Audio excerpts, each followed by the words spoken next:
देखिए, जैसा मैंने पहले भी कहा था अपने वक्तव्य में कि पिछले 40-50 साल से जैसा सोनिया गांधी जी ने उदयपुर में कहा कि कांग्रेस पार्टी को बहुत से लोगों को बहुत कुछ दिया है और वो उनमें से वो शख्स है जिनको बहुत कुछ मिला है, चाहे वो मुख्यमंत्री हों, सांसद हों, प्रदेश अध्यक्ष हों, विपक्ष के नेता रहे हों, तो पार्टी ने बहुत कुछ दिया है। आज समय था कंधे से कंधा मिलाकर केंद्र की सरकार और भाजपा के खिलाफ एक मुहिम जो चल रही है उसमें साथ देने का, उसमें भूमिका निभाने का।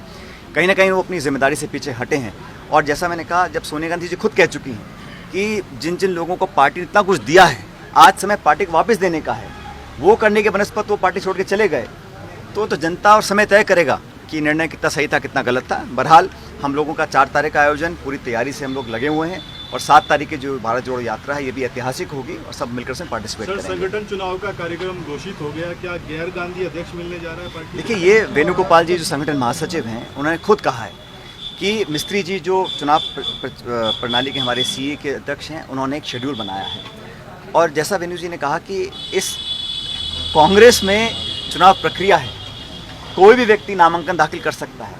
मैं पूछना चाहता हूं कि भारतीय जनता पार्टी में नड्डा जी अध्यक्ष बने हैं, उनको किसने वोट डाला, उन्होंने नामांकन कब भरा, किन किन लोगों ने कंटेस्ट किया, कौन कौन खिलाफ कर सकते थे? ऐसी कौन सी पॉलिटिकल पार्टी है जहां चुनाव की प्रक्रिया होती है, ओपन इलेक्शन है, कोई भी नामांकन भर सकता है। 24 से 30 तक सितंबर में कोई भी अपना नामांकन भरेगा और एक लोकतांत्रिक प्रक्रिया के तहत जिसको भी हमारे डेलीगेट्स वोट डालेंगे वो चुनाव जीत कर आएगा। और जैसा खुद एआईसीसी के सभी नेता बोल रहे हैं कि सब लोग, ये खुला चुनाव है, कोई भी लड़ सकता है इसमें, तो हमें इंतजार करना चाहिए परिणाम क्या आएंगे। लेकिन ये बात माननी पड़ेगी, कांग्रेस में एक खुले माहौल में चुनाव प्रक्रिया करने का हमारा जो इतिहास रहा उसको हम बनाए हुए हैं। बाकी किसी पॉलिटिकल पार्टी में और खासकर भारतीय जनता पार्टी में जो अपने आप को दुनिया की सबसे बड़ी पार्टी बोलती है, मैं पूछना चाहता हूँ वहाँ पर नियुक्तियाँ होती कैसे हैं? अध्यक्ष कौन चुनता है, कौन नामांकन भरता है? वो नॉमिनेशन फॉर्म मैंने आज तक देखा नहीं बीजेपी का कि वो पर्चा भर के अपनी उम्मीदवारी प्रस्तुत कर रहे हैं। तो कांग्रेस में हो रहा है और ठीक है, लोग अपनी अपनी राय दे रहे हैं, लेकिन अंत में मुझे लगता है अक्टूबर के महीने में बिल्कुल स्पष्ट हो जाएगा कि कौन कांग्रेस पार्टी का अध्यक्ष होगा। रिपोर्ट आई है, उसके अंदर क्राइम में राजस्थान नंबर 1 पर, जयपुर नंबर 2 पर, वो भी महिला अत्याचार को लेकर। मैंने भी वो रिपोर्ट देखी है और मैं समझता हूँ ये मामला बहुत चिंताजनक है कि जो दलितों के खिलाफ, आदिवासियों के खिलाफ, महिलाओं बच्चों के खिलाफ जो घटनाएं हैं उसमें वृद्धि हुई है।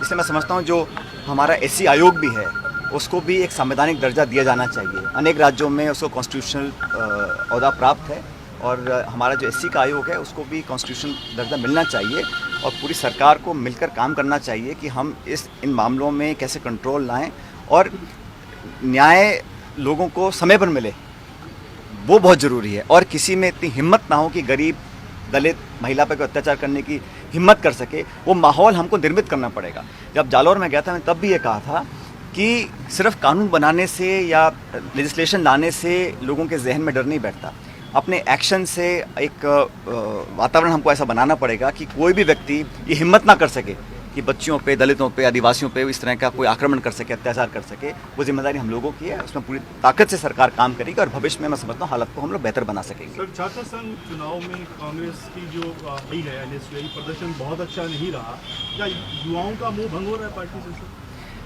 देखिए, चुनाव जो हुए उसमें ये बात सही है कि एनएसयूआई को बहुत सफलता नहीं मिली। इस पर भी हम लोगों को चिंता करनी चाहिए कि कहाँ कमी रही, कैंडिडेट सिलेक्शन में, प्रचार में, या अपनी सरकार की कामयाबियों को, हमारे 4 साल के लगभग कार्यकाल को जनता के सामने हम कैसे लेकर गए या नहीं गए। तो नौजवान, देखो, इस प्रदेश का बहुत बड़ा हिस्सा है मतदाताओं का और देश में भी। तो नौजवानों की जो भावनाएं हैं, उनकी जो सोच है, उनकी जो उम्मीदें हैं, उनकी जो अपेक्षाएं हम लोगों से हैं, उसको हम कैसे पूरा कर पाएंगे? क्योंकि लगभग 14 मेरे ख्याल जगह चुनाव हुए थे, वहाँ सफलता नहीं मिली। तो ये एक निश्चित रूप से इस पर पार्टी को भी और छात्र संघ का जो हमारा संगठन है उसको भी चिंता करनी चाहिए कि ऐसे परिणाम क्यों आए। क्योंकि शायद पहली बार ये बहुत सालों के बाद ऐसा हुआ कि हम लोग कोई भी यूनिवर्सिटी का चुनाव नहीं जीत पाए। लेकिन जैसा मैंने कहा, युवा इस देश की आने वाले भविष्य की एक उम्मीद है और उन युवाओं की सोच के अनुरूप हम लोगों को काम करना चाहिए, संगठन को भी, सरकार को भी। हमारे चैनल को लाइक, शेयर और सब्सक्राइब जरूर करें और नई अपडेट्स के लिए बेल आइकन दबाना ना भूलें।